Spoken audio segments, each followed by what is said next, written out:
I was able to use the Chase Sapphire Preferred, Bilt MasterCard, Hilton Surpass, and Marriott Bonvoy Business in order to get over $6,000 in value from all the travel redemptions that I was able to make during my trip to Panama and Colombia. My travel redemptions included 10 hotel stays at Hilton, Marriott, and Hyatt properties, and I was able to utilize transfer bonuses and travel partners to book business class flights for myself and my wife Lucia on our way down to Panama City. So in this video, I'm going to go over every single points redemption that I was able to make during this trip and the exact cent per point values that I was able to get, which again gave me over $6,000 in value, which made our trip to Panama and Colombia pretty affordable since we were able to offset all of our major travel expenses. Real quick before I hop into all of those redemptions, if you do enjoy travel redemption videos just like this one, I do plan to make a lot more of these type of videos in the future as I continue to travel more often.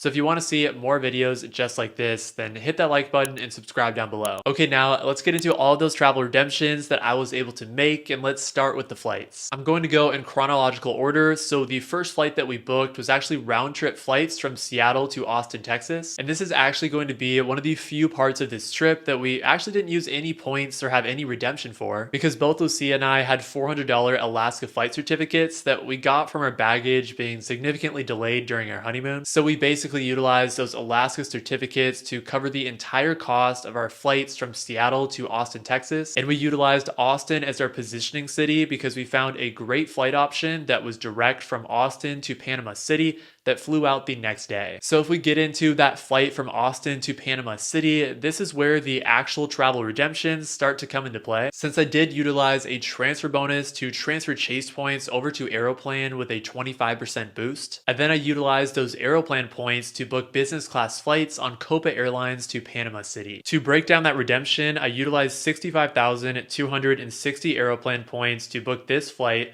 which was nonstop from Austin to Panama City that left Austin at about 2:30 in the afternoon. And if we do a Google search to find this exact same flight leaving at the same time and on the same day, we can see that the cash price in business class for two people would be $2,793. So if we take the $2,793 cash price and the 65,260 Aeroplan points that I used to book this flight, we would get a cent per point value of 4.28 cents per point. So even though this isn't like the absolute best redemption and Copa Airlines business class isn't the most luxurious, I'm still very happy with the value that we were able to get. Also, if we pull up that chart, you can see that my redemption actually could have been a lot better if I decided to book with less points but then have some added taxes and fees. But in this situation, I simply had enough Aeroplan points to book this flight, and I didn't want to pay more cash to pay for those taxes and fees. From there, I paid cash for the shorter, less expensive flights. So from Panama City to Medellin, Colombia, then from Medellin to Cartagena, Colombia. And because of that, I won't be including these flights on my overall calculations for the travel redemptions that I made. The last night that Lucia and I spent on our trip was in Cartagena, Colombia, so we needed to fly back from Cartagena to Austin, Texas. So I researched flight opportunities on both Aeroplan's website and Avianca's website,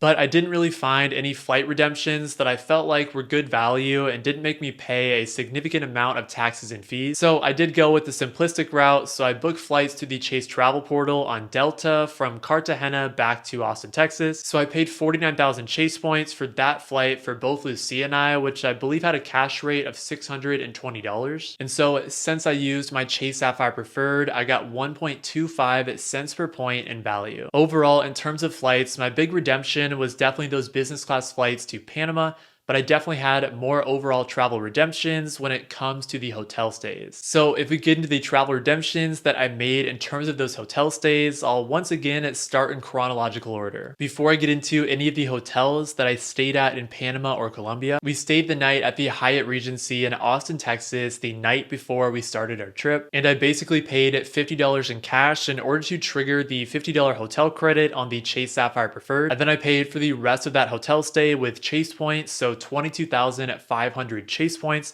which gave me a value of 1.25 cents per point. And then after that, we took our business class flight from Austin, Texas to Panama City, Panama. And the first night in Panama, we stayed at the Waldorf Astoria, Panama City for 40,000 Hilton points, even though the cash rate was $463, which gave me a redemption value of 1.16 cents per point, which is a great redemption value for Hilton points. After that, we stayed at the Hilton Panama for 3 nights, which cost us 40,000 points per night, and had an average cash rate of $232 per night. However, we were upgraded from just a standard city view room to a premium ocean view room, which had an average cash rate of $317 per night and typically costed 84,000 points per night. So in total, this redemption costed us 120,000 Hilton Honors Points, but if we didn't book this property with points, then we would have had to pay a cash rate of $951 when you consider our upgrade to that ocean view room. Overall, the Hilton Panama redemption gave us a redemption value of about 0.8 cents per point. After that, we took off from Panama City and we went to Medellin, Colombia, and we stayed at the Marriott Medellin Hotel, and we utilized the 3 free night awards that I got from the welcome bonus on the Marriott Bonvoy business. The cash rate for one night at that hotel was $406.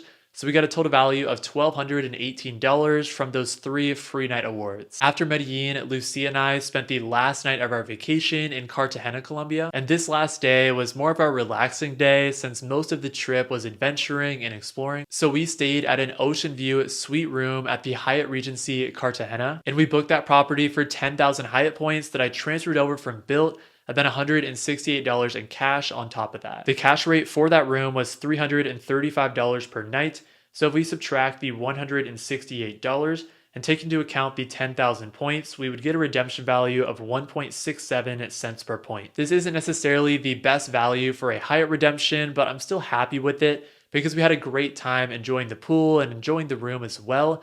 And overall, the whole point of credit card points is to elevate travel experiences and help you experience things that you otherwise would not have had.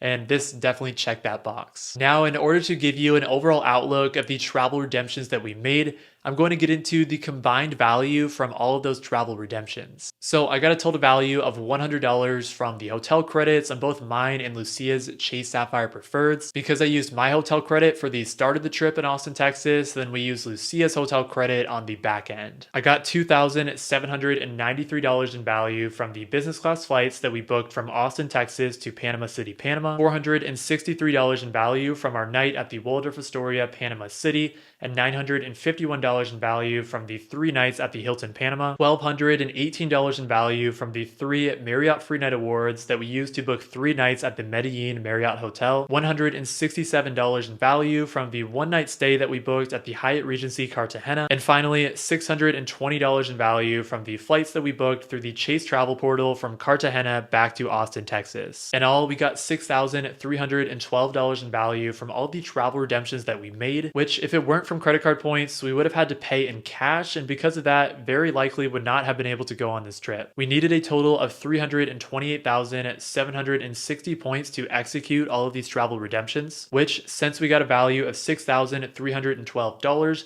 would equate to an average cent per point of 1.92 cents per point across all of our travel redemptions. But obviously, take this with a huge grain of salt because this includes a lot of different points currencies, from Hilton points to Aeroplan points. And I also included some travel value that we didn't necessarily pay points for. So the free night awards with Marriott that we used in Medellin, and then also the hotel credits from our Chase Sapphire Preferreds. Okay, so for this last part, for those of you who are curious, I wanted to get into some of the experiences and things that we were able to do in Panama and Colombia. Overall, this was an amazing trip, and I think Medellin, Colombia is the favorite place that I've traveled to.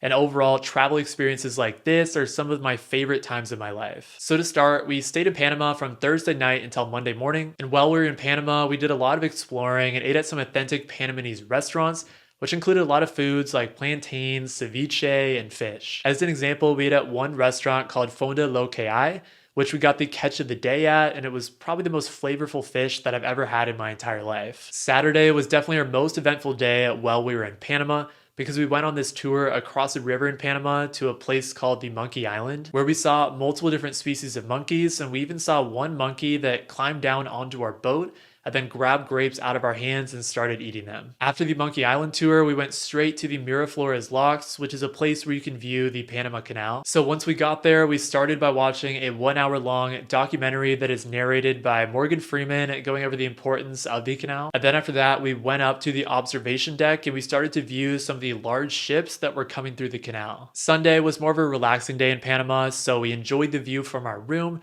We ate at some different restaurants and we got ready to go to Colombia. We had some flight delays, so we unfortunately spent a lot of Monday at the Panama City airport, But eventually on Monday night, we arrived in Medellin, Colombia, and we immediately went to a small arepa shop, which I quickly learned that I would absolutely love because we ate arepas pretty much every single day that we were in Medellin. And arepas is now probably one of my favorite foods. On Tuesday, we went on an all-day tour that started at 8:30 in the morning and went all the way until 7:30 at night. And we basically were able to visit Guatape, which is a small town a couple hours outside of Medellin. And Guatape was an absolutely beautiful place. So on the tour, we got to explore the town.